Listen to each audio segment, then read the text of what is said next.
Okay, we're doing our presentation on paper manufacturing with fibrous fillers. I'm Olivia. I'm Rory. And I'm Michael. For an introduction, fillers are finely divided substances used in paper making to fill spaces between fibers. They improve printability, opacity, and paper texture.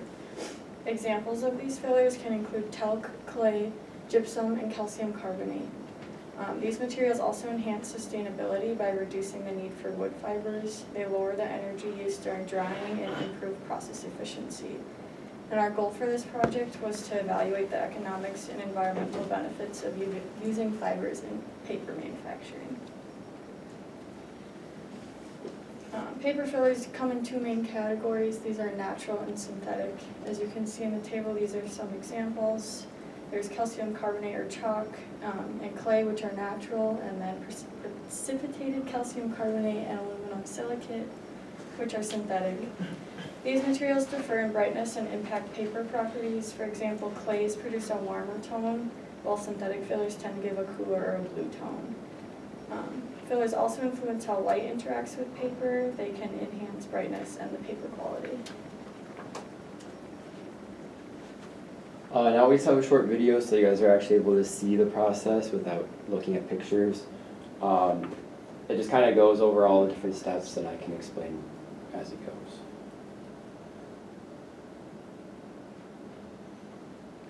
So first you start off with the raw material prep and pulping. So you're taking off all of the bark and everything from the actual logs, and then you're pulping the paper, or you're pulping the wood, which is the main material used in paper. The pulp then gets refined. This can either be done by a chemical or mechanical process. In this case, they're using a chemical process.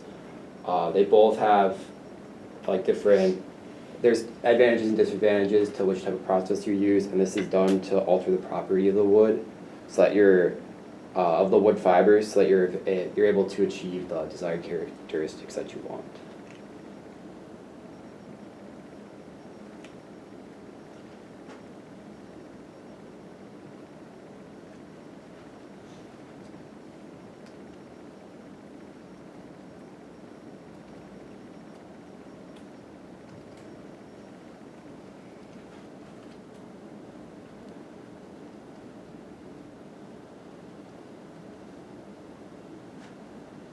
So it takes the mixture of water and the wood fibers, and it's pretty much just like squirts it out into a really thin sheet. You're able to add fillers at this point if you want, which a lot of places do. And then this sheet is then formed through all these rollers, and then it's pressed again, and then it goes through these heated ones to dry it.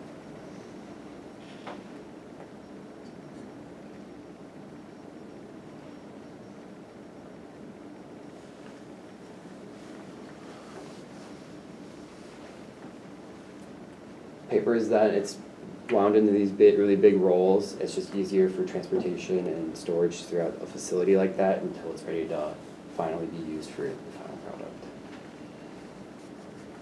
product. Lastly, it wasn't really shown, but those big rolls can then be cut to your desired. So if you're making like printing paper, they'd have a separate process that cuts it and then packages it into its desired shape.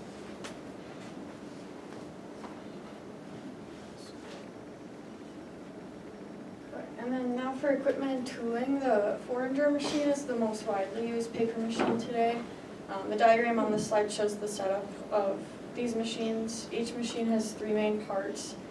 The first is the forming section, which removes most of the water. The second is the press section, which further reduces moisture. And then lastly, the drying section brings paper to its final state. Additional tools like coaters and rollers can also customize the final product depending on paper grade. All right, for finished products, everybody knows there's a ton of different paper products. The way it's machined and produced really just depends on what the end product is, as well as what fillers are used. Again, the pulping method, when I said that they are using chemical pulping, that's a lot used for magazine stock and packaging board. Chemical, it removes lignin, which makes stronger papers, whereas mechanical pulping, it just doesn't use any chemicals, so that's more used for newsprint and tissues, things that are going to be touching the human body. There's a lot of advantages of using fillers in your paper products. It enhances the opacity, brightness, and smoothness of the paper, which are essential qualities in mainly printing papers. They also reduce material costs and improve efficiency because you don't have to process as much wood pulp, which is costly and it takes a little while. And then finally, you're able to customize what paper you're using to the customer. So depending on what filler you're using and which pulping process, you're able to really customize the end product for your customer. And with this, with fillers, there are a lot of disadvantages. Some of them are reduced paper strength by interfering with the actual fiber bonding. You can have increased density, poor retention, printing press contamination, and abrasion of cutters. There are strategies to minimize the problems, but you can never fully get rid of them. With all these management or mitigations, you're able to slightly do it, but it will still be a problem in the end. You're going to get wear on the machines. You're going to have some level of contamination. You're not able to fully remove the problem from it. Alright, so for some of the latest technological advances, we have some nanotechnology being used in some of these paper facilities, and in this process it's more known as like nanocellulose integration, which is breaking down cellulose to the nanoscale level, and when you add this to the pulp, it's able to offer a higher bond strength in the paper because it creates strong hydrogen bonds with the fibers in the paper.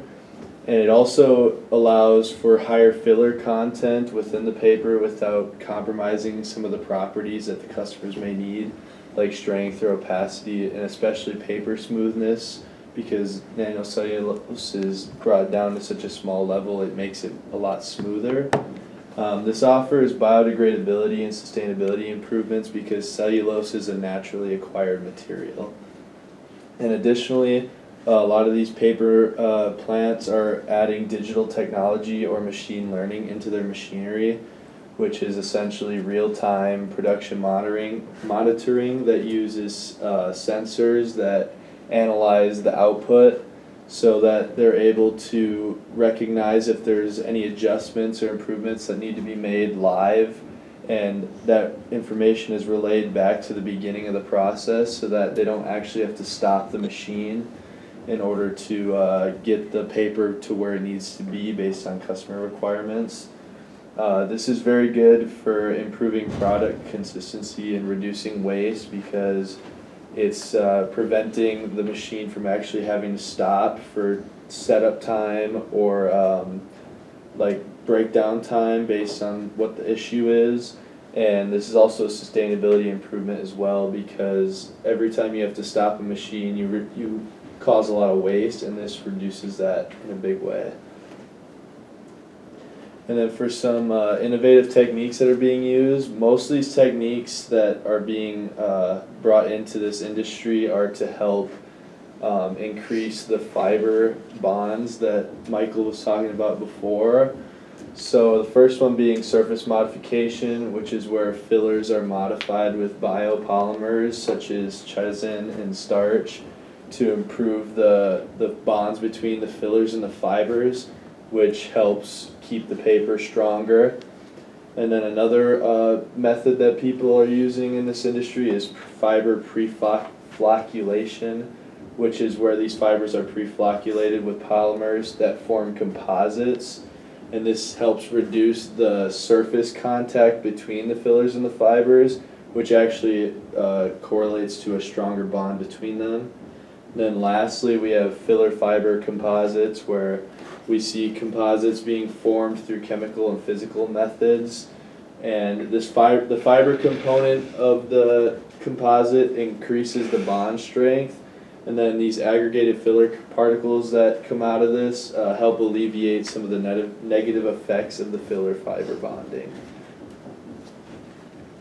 And then for some of our lessons learned, we obviously know that quality is very important in any form of production, and these paper producers utilize fillers to help achieve quality, such as, improving paper surfaces or opacity, depending on what the customer actually wants.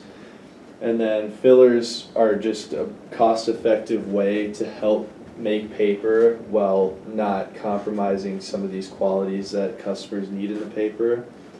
We also found out that there are a lot of challenges while fillers are useful.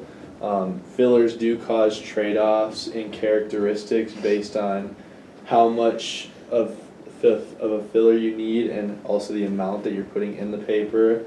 The biggest challenge is trying to maximize the amount of filler you can use in the paper without ruining the characteristics that you need your paper to have. And then lastly, we learned that there is a lot of technology being used to help efficiently implement fillers in paper, and also how a lot of these new technologies are also aiming for sustainability improvements. So they're just trying to reduce waste and create paper that's more recyclable and biodegradable. So references. Thank you. For the sake of the time, that's good presentation. Thank you. Okay, so that's about it. Again, by 5 p.m. if you want to take the makeup exam, let us know. If anyone have any concerns about the lab project, feel free to message here and ask those questions.